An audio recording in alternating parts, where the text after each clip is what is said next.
Hello दोस्तों, are के खेल पॉइंट में आपका बहुत बहुत स्वागत है। आज हम लोग 71वीं बीपीएससी का जो है खान सर के द्वारा जो है 71वीं बीपीएससी प्रीलिम्स के लिए स्मरण 2.0 टेस्ट सीरीज का जो है लाया गया है। तो इस वीडियो में हम लोग जो है इसका जो है पूरा फुल एक्सप्लेनेशन करने वाले हैं। इसमें बात की जाए 70वीं बीपीएससी में जो भी लोग दिए होंगे उनको पता होगा कम से कम 40 से 45 क्वेश्चन जो है इनके सिर्फ टेस्ट सीरीज से आए थे। एक्सप्लेनेशन से नहीं, खान सर के टेस्ट सीरीज से डायरेक्ट मिल गए थे, जिसमें जो है जिसके कारण कोर्ट में दावा भी किया गया था कि सिर्फ एक कोचिंग से मतलब इतना सारा क्वेश्चन कैसे आ सकता है। तो चलिए स्टार्ट करते हैं। हमारा फर्स्ट क्वेश्चन क्या है, देखिए।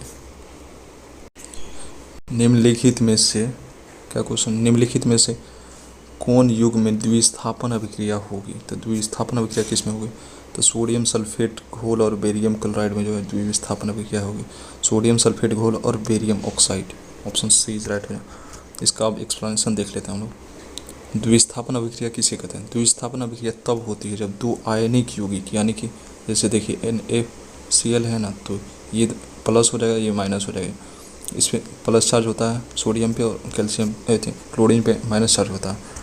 और द्विस्थापन अभिक्रिया तब होती है जब दो आयनिक यौगिक, जैसे देखिए यहाँ पे आयनिक यौगिक प्लस और माइनस वाला घनात्मक यहाँ पे सोडियम पे आ गया, और ऋणात्मक आयन स्थान बदलते हैं। जब ये अपना स्थान बदल लेगा और यहाँ पे क्लोरीन जो है अपना स्थान बदल लेगा, जिसके परिणाम स्वरूप दो नए यौगिक बनते हैं।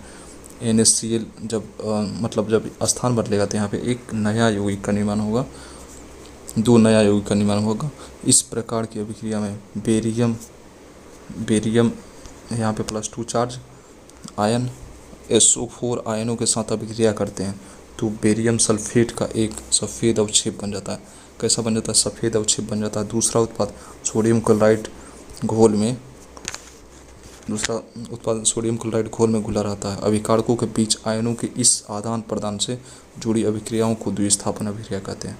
तो अभी चलिए इसको हम लोग जो है थोड़ा समीकरण वाइज करके देखते हैं। देखिए यहाँ पर Na2SO4 प्लस BaCl2 है। तो यहाँ पे देखिए द्विस्थापन अभिक्रिया जब होगा तो यहाँ पे ये प्लस में है Na2 और SO4 माइनस में। यहाँ पे जो है बेरियम पे +2 चार्ज होगा, क्लोरीन पे माइनस चार्ज होगा। तो ये जो है सोडियम किससे रिएक्ट किया, यहाँ पे देख सकते हैं सोडियम जो है क्लोरीन से रिएक्ट कर लिया, और ये दोनों अपना स्थान बदल रहे हैं। सोडियम यहाँ क्लोरीन से रिएक्ट कर लिया और सल्फर SO4 जो है बेरियम से रिएक्ट कर लिया है। यहाँ पे देखिए तब यहाँ पे द्विस्थापन अभिक्रिया हो गया, यानी कि ऐसा अभिक्रिया जिसमें दो आयनिक यौगिक जो है अपना स्थान बदलते हैं और दो नए यौगिकों का निर्माण होता है, उसको द्विस्थापन अभिक्रिया कहते हैं। तो ये हमारा क्लियर हो गया। ऑप्शन नंबर सी हो जाएगा। और विकल्प ए देखते हैं। विकल्प ए में क्या था? एसिटिक एसिड और अमोनियम हाइड्रोक्साइड एक एसिड बेस न्यूट्राइजेशन है जिसमें अमोनियम एसीटेट और जल बनता है। और विकल्प बी के बारे में देख लेते हैं। सोडियम कार्बोनेट और हाइड्रोक्लोरिक एसिड से कार्बन डाइऑक्साइड और जल बनता है, जो एक सरल आयन का विनिमय नहीं है। तो हमारे यहाँ पे एक्सप्लेनेशन ख़त्म हुआ।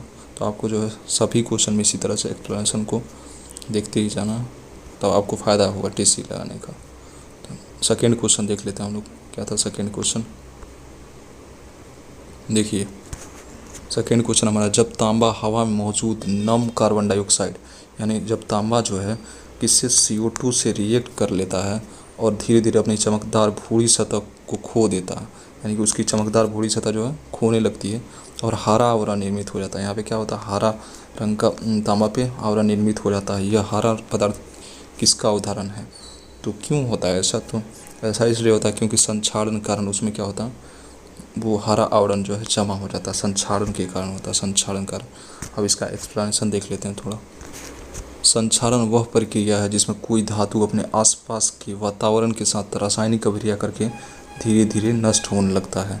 यानी कि ऐसी प्रक्रिया जिसमें क्या होता है, कोई भी धातु उस पर अभिक्रिया करके उससे नष्ट होने लगता है। जब तांबा आर्द्र हवा के संपर्क में आता है जिसमें ऑक्सीजन, कार्बन डाइऑक्साइड और जलवाष्प मौजूद होते हैं।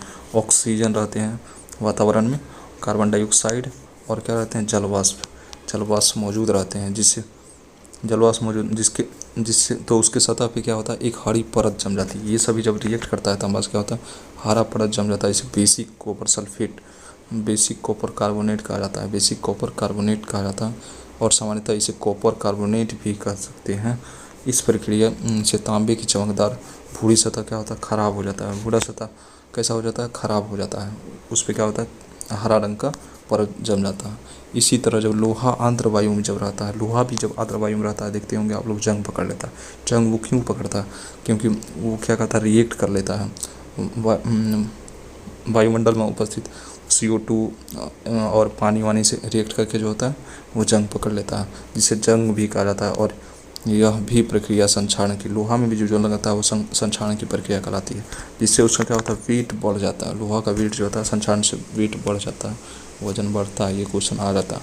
रेसिडिटी किसे कहते हैं, तो बासीपन। रेसिडिटी इंग्लिश में उसको रेसिडिटी कहते हैं, हिंदी में क्या कहते हैं, बासीपन। खाना देखते होंगे आप लोग, क्या होता है, कभी कभी बासी हो जाता है। तो बासी का अर्थ क्या होता है, वसा और तेलों का ऑक्सीकरण।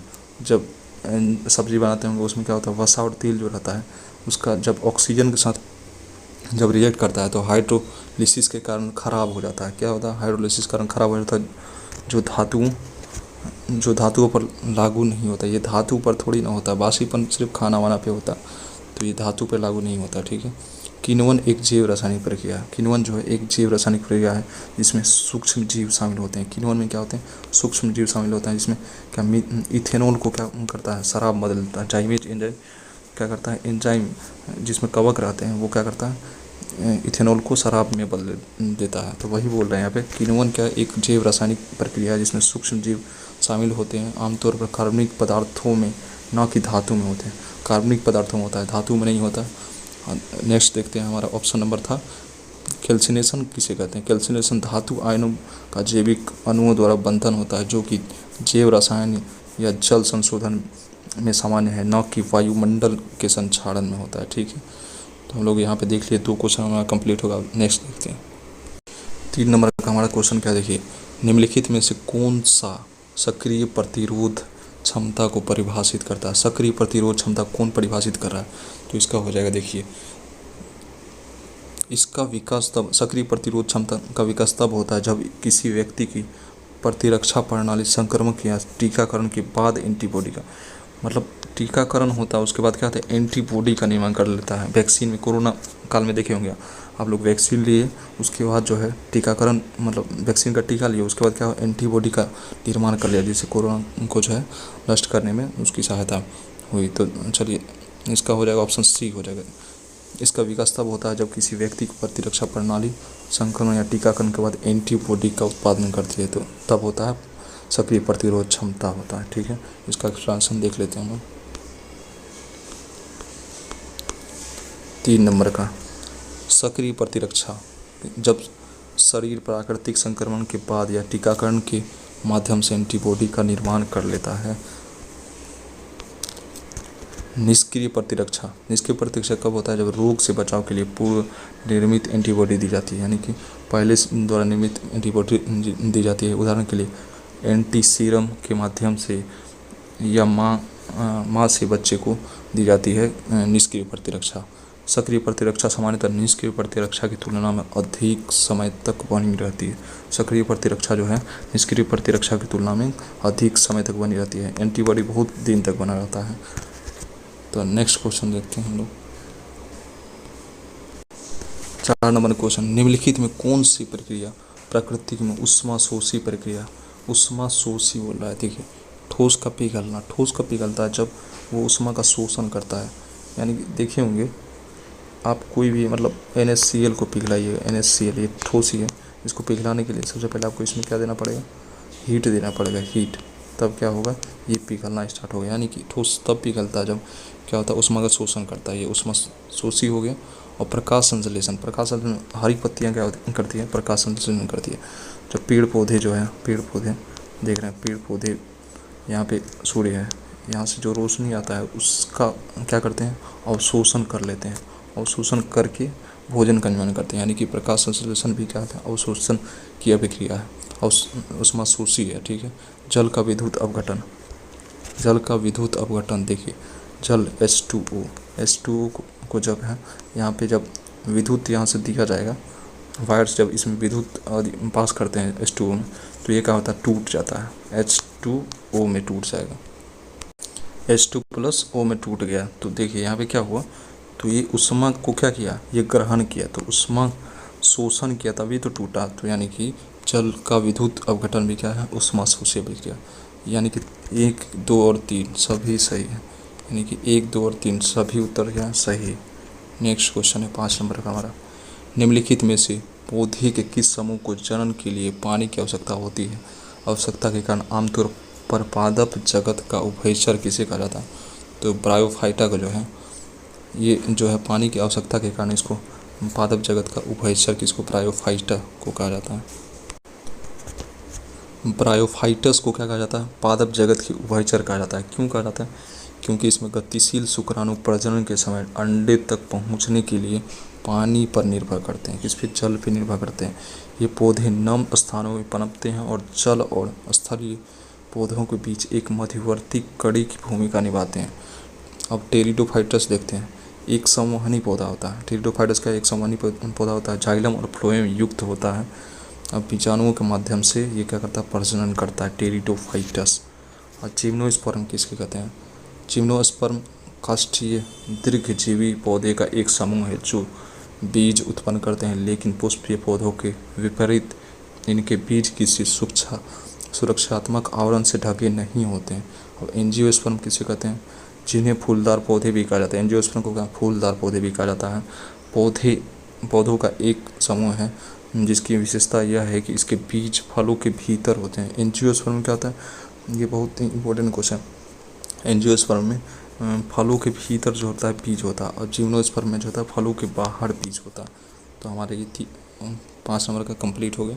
अब 6 नंबर का देखते हैं, निम्नलिखित में से किसका उपयोग व्यापक रूप से ईंधन के रूप में किया जाता है और यह बायो गैस और संपीड़ित गैस का एक प्रमुख घटक है। तो किसका उपयोग किया जाता है, प्राकृतिक ईंधन और CNG के रूप में किसका उपयोग किया जाता है। CNG का प्रमुख घटक जो है मीथेन है। CNG में जो है, CNG की बात की जाए तो CNG में 90 से 95% क्या रहता है, मीथेन ही रहता है। और बायोगैस के रूप में भी इसका उपयोग किया जा सकता है मीथेन का। तो इसका एक्सप्लेनेशन देख लेते हैं हम लोग। मीथेन यानी कि CH4 बायोगैस 50 से 70% इसमें क्या रहता है, संपीड़ित प्राकृतिक गैस CNG लगभग इसमें मीथेन CNG में कितना रहता है, CNG में 90% मीथेन रहता है और बायोगैस में कितना 50 से 70% जो रहता है मीथेन रहता है। इसको देखते हैं। खाना पकाने और वाहनों को चलाने के लिए एक लोकप्रिय ईंधन बनता है बायोगैस। सबसे पहले हाइड्रोकार्बन के रूप में यह अन्य जीवाश्म ईंधनों की तुलना में अधिक कुशलता से जलता है और कम उत्सर्जन करता है। CNG मीथेन एक गतिशील ग्रीन हाउस गैस भी है। मीथेन जो CH4 एक ग्रीन हाउस गैस भी है जो मानव निर्मित जनित्र जैसे कृषि लैंडफिल। मीथेन कहाँ से निकलता है, देखिए मीथेन जो है धान के खेतों से निकलता है और नाली से भी मीथेन निकलता है। बहुत मतलब सोर्स है मीथेन निकलने का। और प्राकृतिक स्रोत जैसे कि आर्द्र भूमि से, यानी आर्द्र भूमि से भी निकलता है, से उत्सर्जन के माध्यम से ग्लोबल वार्मिंग में योगदान करता है। CH4 मीथेन क्या है, ग्लोबल वार्मिंग वाला गैस है। क्वेश्चन क्या है, 8वां क्वेश्चन है, रुद्धोष्म परिस्थितियों में किसी प्रक्रिया का होने के लिए सही स्थिति क्या है।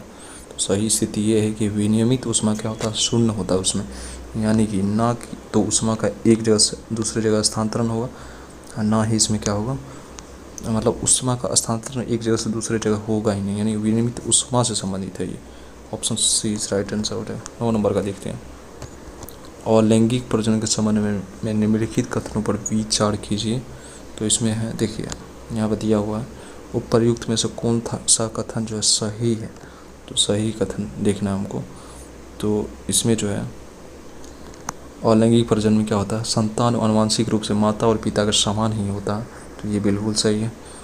इसमें युग्मकों के संलयन के लिए 2 माता पिता की आवश्यकता होती है, ये बिल्कुल गलत है। और लैंगिक जनन में 2 माता पिता की आवश्यकता नहीं होती है, ये गलत है। इसमें द्विखंडन, मुकुलन और बीजाणु निर्माण जैसी प्रक्रियाएं शामिल होती है। तो बिल्कुल सही, यानी कि 1 और 3 तो अभी तक सही है, 2 गलत है। इसके परिणाम स्वरूप आनुवंशिक रूप से विविध संतानों का जन्म होता है। तो ये गलत हो गया, यानी कि 1 और 3 जो है ऑप्शन नंबर सही हो जाएगा, सी इज राइट आंसर हो जाएगा। हरे पौधे में प्रकाश संश्लेषण के दौरान क्या होता है? तो हरे पौधे में जो है प्रकाश संश्लेषण के दौरान सबको पता होगा CO2 का क्या होता है, अवशोषण करता है, और ऑक्सीजन क्या करता है, उत्सर्जन करता है। पौधा जो क्या करता है, पौधा जो है CO2 का अवशोषण कर लेता है वायुमंडल से, और ऑक्सीजन जो है ऑक्सीजन क्या करता है, रिड्यूस कर देता है, जिससे हम लोग सांस ले पाते हैं।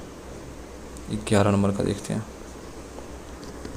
विगलन की प्रक्रिया के दौरान किसी पदार्थ का तापमान क्या होता है? विगलन बोल रहा है। विगलन का मतलब क्या होता है? इंग्लिश में इसका होता है मेल्टिंग, MELTING, मेल्टिंग।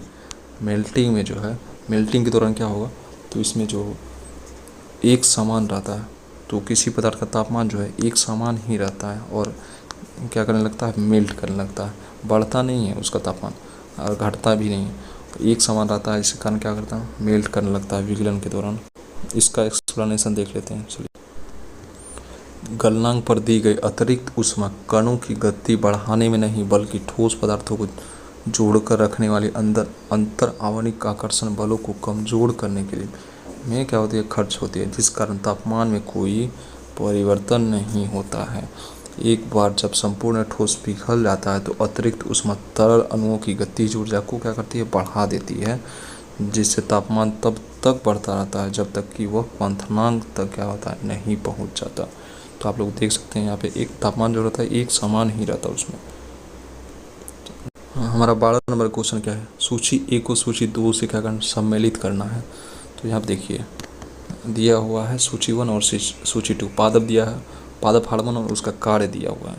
तो यहाँ पे हम लोग मिला लेते हैं बहुत ही अच्छे तरीके से इसको। ऑक्सीन का क्या कार्य होता है? ऑक्सीन जो रहता है ना, तो ऑक्सीन अंकुरों में, ऑक्सीन क्या करता है, अंकुरों में कोशिका विभाजन और लंबाई को क्या करता है, बढ़ा देता है, ऑक्सीन नामक हार्मोन। और जिबरेलिन क्या करता है, जिबरेलिन जो होता है बीज की प्रसुप्त अवस्था को तोड़ देता है, यानी कि बीजों की बाहरी अवस्था जो रहता है उसको तोड़ के क्या करता है, अंकुरन पैदा कर देता है। कौन? जिबरेलिन नामक हार्मोन, यानी कि बीज से अंकुरन पैदा करता है जिबरेलिन। ऑक्सीन क्या करता है, अंकुरों में कोशिका विभाजन और लंबाई को कौन बढ़ाता है, तो ऑक्सीन बढ़ाता है। अब देख लेते हैं हम लोग सी, साइटोकाइनिन क्या करता है, साइटोकाइनिन क्या करता है, कोशिका विभाजन को बढ़ावा देता है और जीर्णता को निलंबित कौन करता है, तो साइटोकाइनिन जीर्णता को निलंबित करता है। और एब्सिसिक एसिड क्या करता है, बीज की निष्क्रियता को बढ़ावा देता है, बीजों की निष्क्रियता को क्या करता है, बढ़ावा देता है एब्सिसिक एसिड, यानी कि ये उत्पन्न होने ही नहीं देगा कौन, एब्सिसिक एसिड।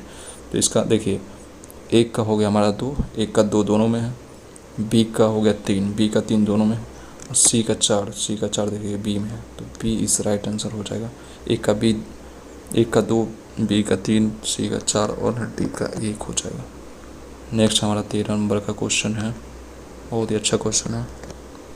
तापमान वृद्धि के साथ कण वाष्प अवस्था में प्रवेश करने के लिए पर्याप्त डेज प्राप्त करते हैं। पर्याप्त क्या प्राप्त करते हैं, जो तापमान वृद्धि होने के साथ कण जो है वाष्प अवस्था में बदलने के लिए क्या प्राप्त करते हैं, तो इसका हो जाएगा 13 का, देखिए गतिज ऊर्जा प्राप्त करते हैं। यानी कि देखिए यहाँ पे कोई भी यहाँ पे कण रखे हुए हैं, मतलब कढ़ाई में कण को कोई रख देते हैं और इधर से तापमान देते हैं, तापमान आदि देते हैं, तो क्या होता है, ये गतिज ऊर्जा कण क्या होता है, उड़ने लगता है, यानी वाष्प में बदल गया, किसके कारण, गतिज ऊर्जा कारण। तो गतिज ऊर्जा के कारण होता है तापमान, तापमान देने से क्या होता है, गतिज ऊर्जा कारण उड़ जाते हैं। 14 नंबर क्वेश्चन, कवक के संबंध में निम्नलिखित में से कौन सा कदम सही, तो कवक के संबंध में बोला है, तो 14 का हो जाएगा आपका। कवक स्वपोषी होते हैं, तो सही कथन बोला है। तो कवक स्वपोषी नहीं होते हैं भाई, ये तो दूसरे पे मतलब डिपेंडेंट रहते हैं, तो एक गलत हो जाएगा। कवक की कोशिका भित्ति सेल्यूलोज की बनी होती है, तो ये बिल्कुल गलत। कवक की कोशिका भित्ति किसी काइटिन की बनी होती है, काइटिन की बनी होती है कवक की कोशिका भित्ति, तो ये भी गलत हो जाएगा। कवक केवल अलैंगिक बीजाणुओं के माध्यम से प्रजनन करते हैं, ये भी गलत हो जाएगा। कवक जो है केवल अलैंगिक जन के माध्यम से प्रजनन नहीं करते हैं, ये भी गलत हो गया। कवक विषमपोषी होते हैं, तो ये सही है, और क्षयकारी कार्बनिक पदार्थों और सब पोषक तत्वों को अवशोषित कर लेते हैं, ये सही है।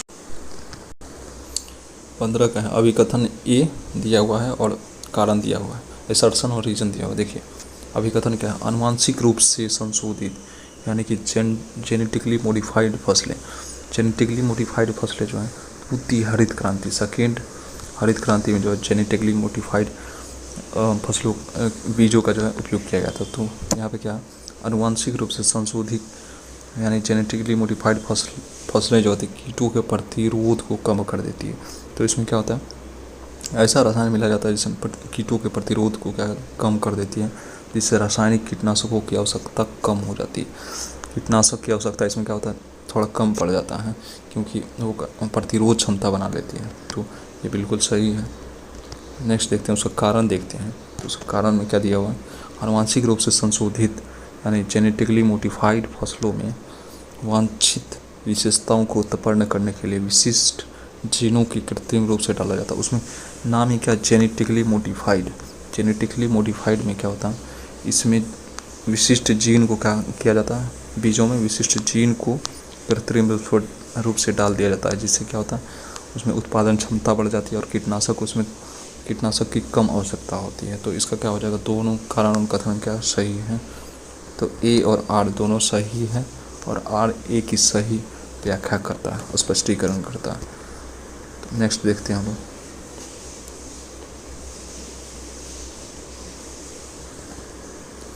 निक्षेपण के संबंध में निम्नलिखित में से कौन सा कथन सही है। निक्षेपण की प्रक्रिया कैसी होती है, देखिए गैसीय अवस्था से सीधे ठोस अवस्था में रूपांतरण क्या होता है, निक्षेपण।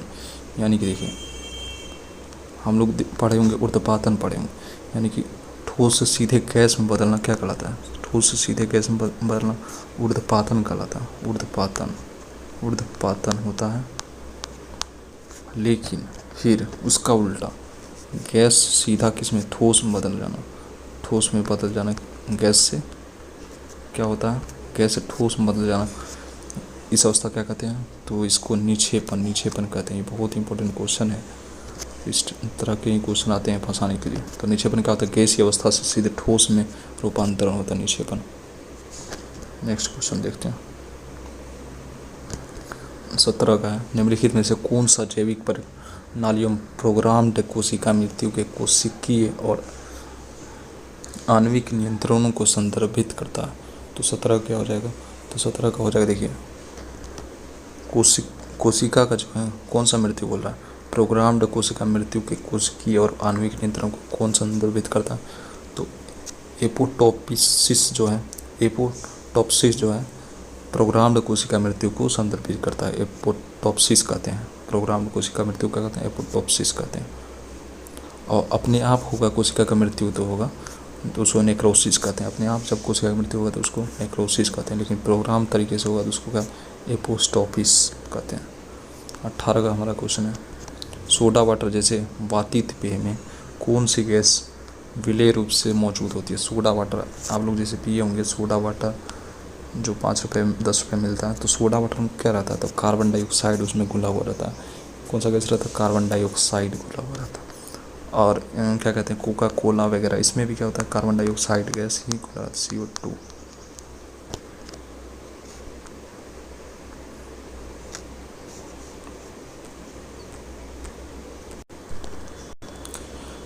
कथन और कारण वाला दिया हुआ, कथन और अच्छा 2 कथन दिया हुआ, उसमें पूछ रहा है कौन सा कथन कौन साही है। तो 19 नंबर क्वेश्चन, सभी हरे पौधे स्वपोषी होते हैं।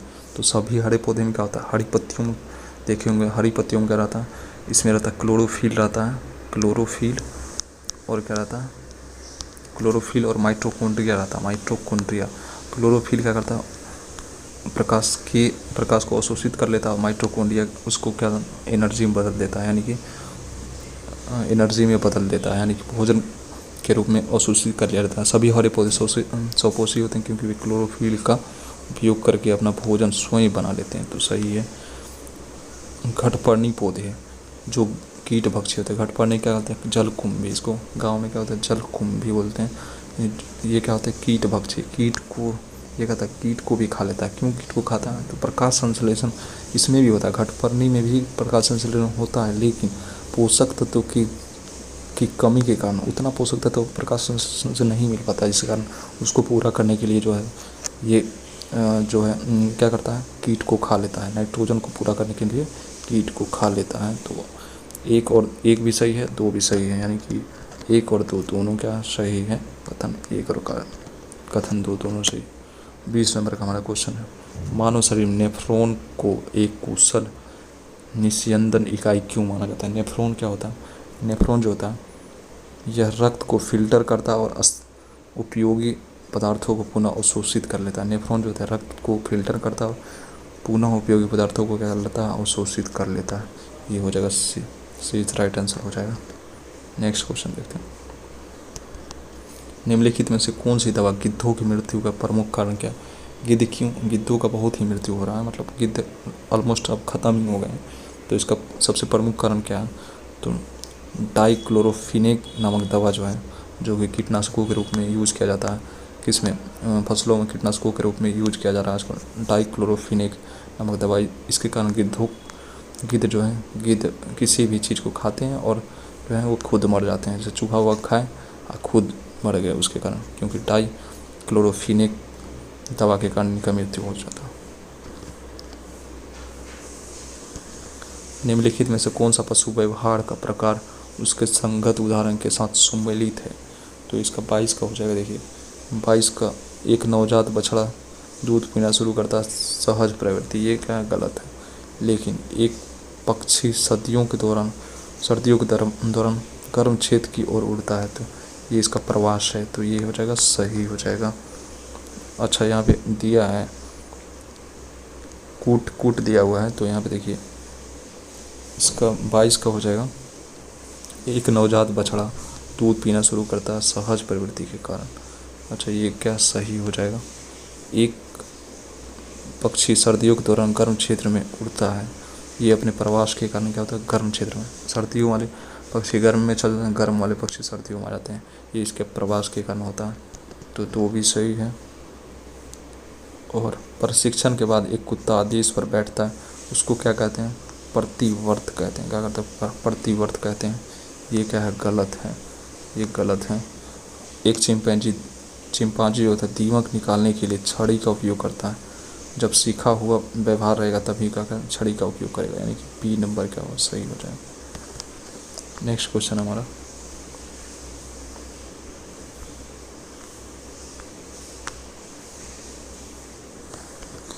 अभिकथन और कारण दिया, असर्शन और रीजन दिया। कोलाइड को परिभाषित प्रवस्था और परिक्षेपण माध्यम की भौतिक अवस्थाओं के अनुसार वर्गीकृत किया जाता है कोलाइड को। तो क्या ये सही है, तो यहाँ पे देखिए यहाँ कूट दिया हुआ है, सही उत्तर चुनें। तो कोलाइड को जो है, कोलाइड को परिक्षिप्त प्रवस्था और परिक्षेपण माध्यम की भौतिक अवस्था के अनुसार वर्गीकृत किया जाता है, सही। कोलाइड विलयन में परिक्षिप्त प्रवस्था विलय के घटक होता है तथा परिक्षेपण माध्यम वह घटक होता है जिसमें यह क्या होता है, निलंबित हो जाता है। तो ए और आर दोनों सही है, आर ए की सही व्याख्या करो। निम्नलिखित में कौन अंतःस्रावी ग्रंथि नहीं, अंतःस्रावी ग्रंथि नहीं, तो इसका हो जाएगा लाड़ ग्रंथि, जो पेरोटिड ग्रंथि क्या होता है, अंतःस्रावी ग्रंथि नहीं। पिट्यूटरी ग्रंथि, थायराइड और एंड्रिनल, ये सब क्या अंतःस्रावी ग्रंथि है और इसमें हार्मोन निकलता है। लाड़ ग्रंथि क्या अंतःस्रावी ग्रंथि नहीं, तो बी हो जाएगा इसका। निम्नलिखित कथनों पर विचार कीजिए, तो 25 का है, ब्रोमीन एकमात्र ऐसी अधातु है, ब्रोमीन जो कमरे के तापमान पर भी तरल अवस्था में रहती है, तो ये तो सही है भाई, 25 का ये सही है। गैलियम और सीजियम ऐसी धातुएं हैं जो कमरे के तापमान पर से थोड़ा ऊपर के तापमान पर तरल अवस्था में आ जाती है। 25 नंबर का हमारा क्वेश्चन, निम्नलिखित कथनों पर विचार कीजिए, ब्रोमीन एकमात्र ऐसी अधातु है जो कमरे के तापमान पर क्या होती है, तरल अवस्था में होती है, तो सही है। गैलियम और सीजियम ऐसी धातुएं हैं जो कमरे के तापमान से थोड़ा ऊपर के तापमान पर क्या होती है, तरल अवस्था में हो जाती है। तो इसका 1 और 2 दोनों सही हो जाएगा। 20 नंबर का, पादप जंतु कोशिकाओं के संबंध में निम्नलिखित में कौन सा कथन क्या है, सत्य है। तो 26 का,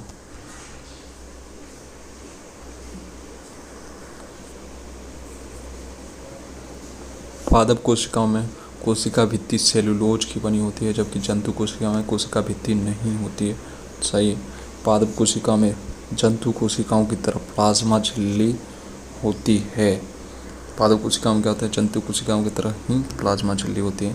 तो ये भी क्या सही। परिपक्व पादप कोशिकाओं में एक बड़ी रिक्तिका होती है, जबकि पशु कोशिकाओं में छोटी रिक्तिकाएं होती है।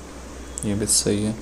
जब पादप जंतु कोशिकाओं में सेंट्रोसोम और लाइसोसोम होते हैं, जबकि पादप कोशिका में क्या होते हैं, सेंट्रोसोम और लाइसोसोम नहीं होते। 1 2 3 4 सभी का सही।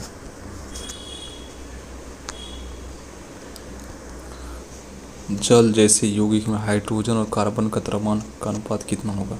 जल यानी कि H2O में क्या बोल रहा है, हाइड्रोजन और कार्बन द्रव्यमान पूछ रहा है, यहाँ पे मात्रा नहीं पूछ रहा। देखिए H2O का द्रव्यमान कितना हो गया। H2O में देखिए H2 का द्रव्यमान हो गया, हाइड्रोजन का होता है 1 होता, तो 2 हाइड्रोजन है तो 2 हो गया। ऑक्सीजन का क्या होता है 8, इसका परमाणु संख्या 8, इसका द्रव्यमान कितना होगा 16 होता है 16, तो यहाँ पे 16 यानी कि दोनों का रेशियो पूछ रहा है। तो यहाँ पे 1:2 क्या हो जाएगा 8, 1:8 इस राइट आंसर हो जाएगा। ये नंबर 28 नंबर का होना।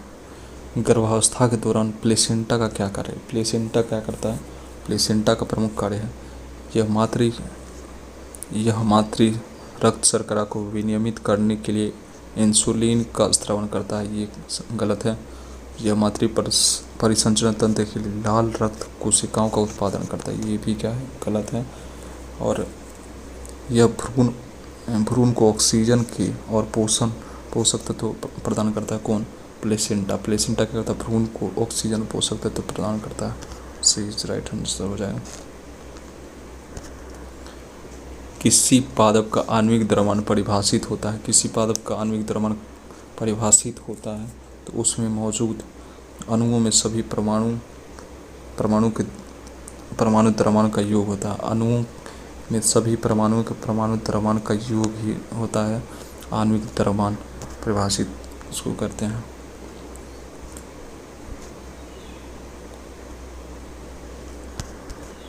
सूची 1 को सूची 2 से मिलाना है। तत्व क्या समस्थानिक दिया है, उसका उपयोग दिया है। तो कोबाल्ट 60 का उपयोग कैंसर के उपचार में होता है। कैंसर के उपचार में कोबाल्ट 60 का उपयोग होता है। ठीक है। बी का क्या हो जाएगा, कैंसर का उपचार। यूरेनियम का उपयोग कहाँ पर होता है। यूरेनियम का उपयोग परमाणु रिएक्टरों में ईंधन के रूप में होता है। और फास्फोरस का उपयोग कहाँ पर होता है। फास्फोरस का उपयोग जो होता है, डी का हो जाएगा 2 नंबर। डी का क्या हो जाएगा, कितना नंबर का हमारा क्वेश्चन है 30 नंबर का, तो डी का क्या हो जाएगा, सी का हो जाएगा, सी का 3 नंबर हो जाएगा। टेक्नीटियम का उपयोग कहाँ पे किया जाता है। टेक्नीटियम का उपयोग जो है टेक्नीटियम का उपयोग चिकित्सा निदान इमेजिंग में टेक्नीटियम का उपयोग किया जाता है। फास्फोरस का रक्त विकारों का उपचार में किया जाता है। यानी कि देखिए 1 का हो गया 4, 1 का 4 इसमें भी है, और बी का हो गया 1, बी का 1 दोनों में है। सी का हो गया 3, सी का 3 इसमें है, यानी कि डी नंबर सही हो। 20 वर्षीय व्यक्ति के फास्टिंग ब्लड ग्लूकोज का सामान्य स्तर कितना होना चाहिए। तो इसका होना चाहिए 31 नंबर का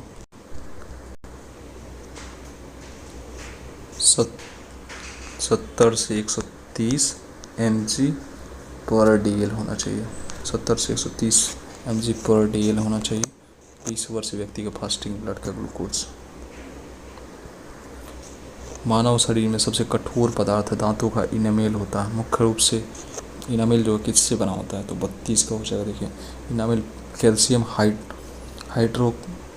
हाइड्रोक्सीपेटाइड से बना होता है। कैल्शियम हाइड्रोक्सीपेटाइड से क्या होता है, इनामेल बना होता है, तो ए हो जाएगा। 33 का है मेंडल का कौन सा नियम बताता है कि मेंडल का नियम बताता है कि एक लक्षण 2 एलील युग्मक निर्माण के दौरान अलग हो जाते हैं।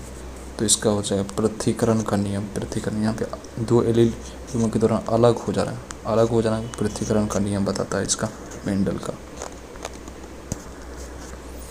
जब सोडियम क्लोराइड के जलीय घोल से बिजली प्रवाहित की जाती है तो यह विघटित होकर सोडियम हाइड्रोक्साइड बना लेता है। इस प्रक्रिया को क्या कहते हैं? तो इस प्रक्रिया को जो है क्लोर क्षार अभिक्रिया कहते हैं। क्लोर क्षार अभिक्रिया कहते हैं। यहाँ पे देखिए सोडियम क्लोराइड यानी कि NaCl, यहाँ पे जब जलीय घोल से बिजली प्रवाहित करते हैं इसमें, तो क्या हो जाएगा, यहाँ पे ये क्या बना लेगा, सोडियम हाइड्रोक्साइड NaOH, यानी कि Na किसे OH से रिएक्ट कर लेता है, NaOH बना लेता है। तो यहाँ पे क्या यहाँ पे बन गया क्या, हाइड्रोक्साइड बन गया, तो क्षार बन गया। तो यहाँ क्या ऑप्शन नंबर क्लोर क्षार अभिक्रिया डी हो जाएगा, यानी कि क्षार में बदल जाता है। HCl से किस में बदलता है, हाइड्रोक्साइड में बदल जाता है।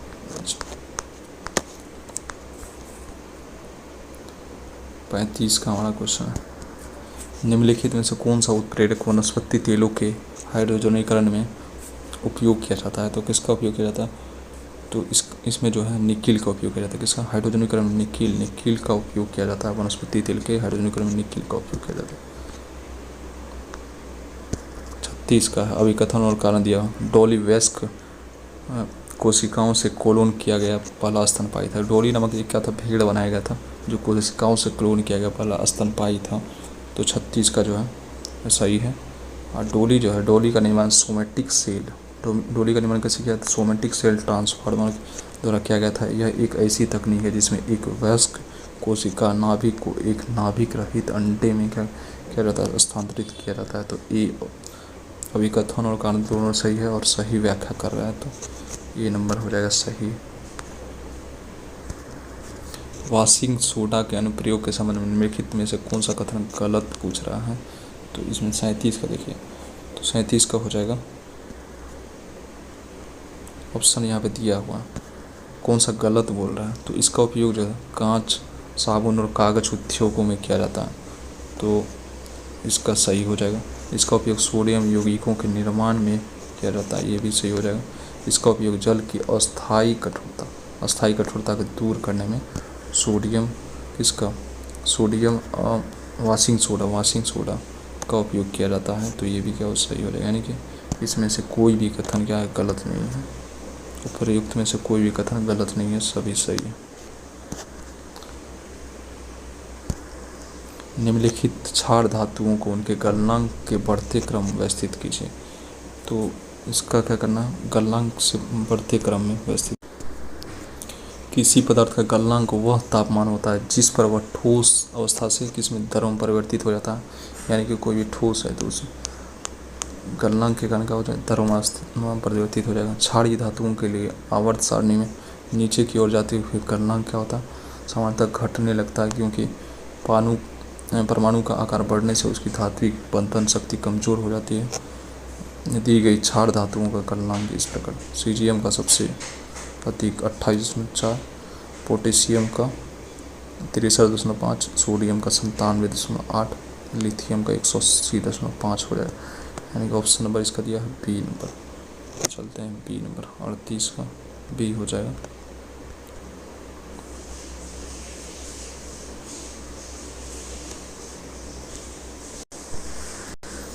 यहाँ पे क्या हो जाए, बी नंबर, सीजियम का सबसे अधिक लिथियम का होगा, उससे कम सोडियम, उससे कम पोटेशियम, सीजियम का सबसे कम। नेक्स्ट देखते हैं हम लोग, मानव शरीर में कितने प्रकार के ऊतक पाए जाते हैं? मानव शरीर में कितने प्रकार के ऊतक पाए जाते हैं? तो मानव शरीर में 4 मुख्य प्रकार के ऊतक पाए जाते हैं जो सामान्य संरचना और कार्य करने वाले यौगिकों के समूह होते हैं जो विशिष्ट भूमिका निभाने के लिए एक साथ काम करते हैं। ये हैं उपकला ऊतक, संयोजी ऊतक, मांसपेशी ऊतक और कौन सा, और तंत्रिका ऊतक। उपकला ऊतक किसे कहते हैं? उपकला ऊतक शरीर की बाहरी सतह को ढकते हैं, शरीर का बाहरी सतह जो होता है उपकला ऊतक रहता है। और संयोजी ऊतक किसे कहते हैं? अन्य ऊतक जैसे कि हड्डी, रक्त, वसा उनको सहारा कौन देता है? संयोजी ऊतक देता है, उनकी सुरक्षा करता है, उसको बांध के रखता है। मांसपेशी ऊतक क्या करता है? गति और संकोचन को सुगम बनाता है, उदाहरण के लिए जैसे कि कंकाल, हृदय, चिकनी मांसपेशियों। तंत्रिका ऊतक जानकारी को संप्रेषित और संसाधित करता है। ये न्यूरॉन्स और मस्तिष्क व नसों में पाए जाते हैं। कौन सा तंत्रिका ऊतक?